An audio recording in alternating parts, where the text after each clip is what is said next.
When you think about Britain, what do you visualize? Is it the black taxis? Is it the red telephone boxes, the red post boxes, changing of the guard, Buckingham Palace, Big Ben? What is it? I bet you it's not one of these 10 traditions that come from Britain. I guarantee you that you haven't heard of them because they're so weird and very, very strange. Here are 10 weird British traditions. In at number 10, we've got gurning. The Egremont Crab Fair, one of England's weirdest events, gets its name from crab apples. It started a very long time ago, back in the 13th century, when the then Lord of the Manor used to give away crab apples to the population.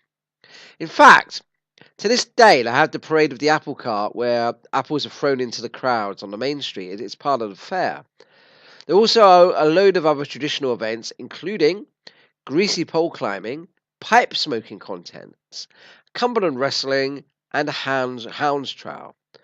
But the reason why it makes news every single year is the gurning competition, home to the World Gurning Championship. Basically, gurning involves a skill where you kind of have to turn your face into rubber, which is bizarre and unique not just to England, but to this particular part of England. What contestants do is put their heads through a horse collar, and then they have to create the ugliest, most grotesque face that they can manage. A certain amount of skill is in fact involved, but so is a lot of beer, and toothlessness has a really good impact as well. Occasionally, celebrities visiting the area have had an attempt to become a winning gurner. So if you're ever in Cumbria and you're ever in the Lake District in September, stop in at the Egremont Crab Fair. I guarantee you that you won't see anything else like it, and you certainly will not forget it. In at number 9, we've got cheese rolling down at Cooper's Hill. The Cooper's Hill Cheese Rolling and Wake is an annual event that's held on Springbank holiday near Gloucester in the Cotswolds region. And it's traditionally by and for the people of Brockworth, which is the local village. But now, people from all over the world have come to take part. It gets its name from the hill on which the cheese rolling occurs. Due to the steepness and uneven surface of the hill, there are usually a number of injuries, and they range from sprained ankles, broken bones, and concussion. Cooper's Hill cheese rolling has been summarised thus: 20 young men chase a cheese off a cliff and tumble 200 yards to the bottom, where they're scraped up by paramedics and packed off to the hospital. In at number 8, we've got maypole dancing. And this is a form of folk dance distinctive to Western Europe, with England, Sweden, Galicia, Portugal, and Germany making up the bulk of the traditions. In the most widespread and common form, the dancers perform circle dances around a tall pole, which is decorated with painted stripes, flags, flowers, and garlands, as well as other emblems. In the other form, dancers dance in a circle, each holding a coloured ribbon attached to a much smaller pole. The ribbons are then intertwined and plated onto the pole itself or into a web around the pole. The dancers may then retrace their steps exactly so that they can unravel their ribbons. At number 7, we have the Pearly King and Queen. Now, known as Pearlies, they're an organised charitable tradition of working class culture specific to London. The practice of wearing clothes decorated with these pearl buttons originated in the 19th century. Pearlies were first associated with Henry Croft, who was an orphan street sweeper who used to collect money for charity. In 1911, the organised Pearly Society was formed in Finchley, North London, and now most areas, if not all areas of London, have their own Pearly Kings and Queens. Number 6, we've got Guy Fawkes Night, bonfire night, held on 5th of November in the UK and some other parts of the Commonwealth, where people burn an effigy of Guy Fawkes, often accompanied by fireworks display. The word Guy, meaning man or person, is derived from his name, Guy Fawkes, also known as Guido, the name he adopted while fighting for the Spanish in the Low Countries. He was part of a group of Catholic restorationists who helped plan the Gunpowder Plot of 1605. The aim was to displace Protestant rule by blowing up the House of Parliament when King James I and the entire Protestant and even a lot of the Catholic aristocracy and nobility were inside. The conspirators saw this as a reaction to the discrimination, as they saw it, against English Catholics. The Gunpowder Plot was led by Robert Catesby, who I've got a video about on my site, was put up just a few days ago. Now, However, although it was planned by Catesby, Fawkes was put in charge of the execution. He was the one that was arrested just a few hours before the explosion when they were searching the cellars underneath Parliament in the early hours because they'd received an anonymous warning letter. And so, what Bonfire Night is a celebration of the failed attempt to blow up the Houses of Parliament. In at number 5, we've got Ascot Ladies' Day.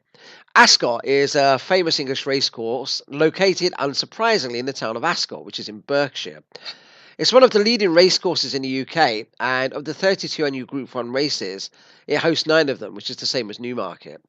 This course is really closely associated with the British royal family because it's only 6 miles from Windsor and is also owned by the Crown Estate.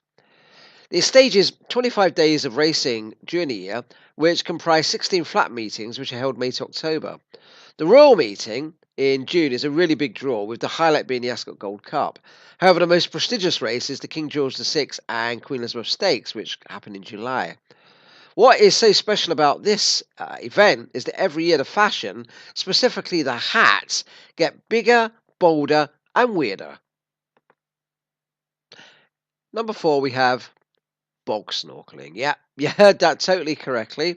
I did say bog, followed by the word snorkeling. And if you ever doubted that any of us Brits are somewhat eccentric, then this should really help you make up your mind. What you do, okay, you put some goggles on, a pair of flippers, you get a snorkel, and then you dive into a bog and you race along a 120-foot trench that's filled with mud.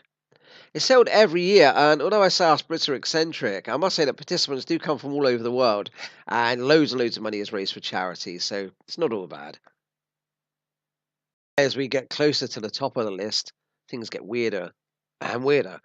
And so we're now going to talk about Straw Bear, which is a very old tradition. It's held on the 7th of January in a very small area of the Fenland, which is borders of Huntingdonshire and Cambridgeshire, including Ramsey Merside. It's a very flat area of the UK. And it's believed that it was the traditional start of the agricultural year in England. A man or a boy wears a straw costume covering him from head to toe, and he goes from house to house where he dances. As a prize for his dancing, people give him money, food, or beer. Really close to the top of the charts now, so obviously we're going to get something really strange at number 2, which we have with worm charming. Yep, us Brits, we indulge from time to time in a bit of worm charming. It's a way to attract the earthworms from the ground. Many do it to collect bait for fishing, but there are also those who do it as a sport. And the village of Wollaston in Antridge is the place where, since 1980, the annual World Championships have been organised. It was initiated by a local man called Tom Shuttlebotham, and on the 5th of July, he actually charmed 511 worms from the ground in only half an hour. There are 18 walls, and here's just a couple of them. Each competitor has got to have a 3x3 metre area. Music of any kind can be used to charm the worms out of the ground. No drugs, you can't drug the worms. No tripping worms. And water, amazingly, is a stimulant to the worms, so that's a drug and you can't use it. Here it is, people. Number 1, it's Morris dancing. And Morris dancing is an English folk dance that is usually accompanied by music. It's based on stepping and choreography by a group of dancers. They use implements such as sticks, swords, handkerchiefs, and in a small number of dances, for 1 or 2 men, steps are performed near and across a pair of clay tobacco types laid across each other on the floor. The earliest known and surviving English written mention of Morris dancing dates to 1448. Records the payment of 7 shillings to Morris dancers by the Goldsmiths Company in London. Further mentions of Morris dancing occur in the late 15th century, and also early records such as visiting bishops' visitation articles mentioning sword dancing, guising, and other dancing activities, as well as the mumming plays. While the earliest records invariably mention Morris as Morys in a court setting, and a little later in the Lord Mayor's percussions in Parliament, it had adopted the nature of a folk dance performed in the parishes by the mid-17th century. Outside of England, there are 150 Morris teams in the United States. Also, British expatriates form larger parts of Morris dancing traditions in Australia, Canada, New Zealand, and Hong Kong. There are also isolated, probably very isolated, groups in other countries. So that concludes our journey through 10 of the oddest and strangest English British traditions. Hope you've enjoyed it. Next time you think of the UK, don't think of Brexit, don't think of Parliament, don't think of Big Ben. Think of worm charming. Think of bog snorkeling. And then you've got us eccentric Brits down to a T and not a cup of tea.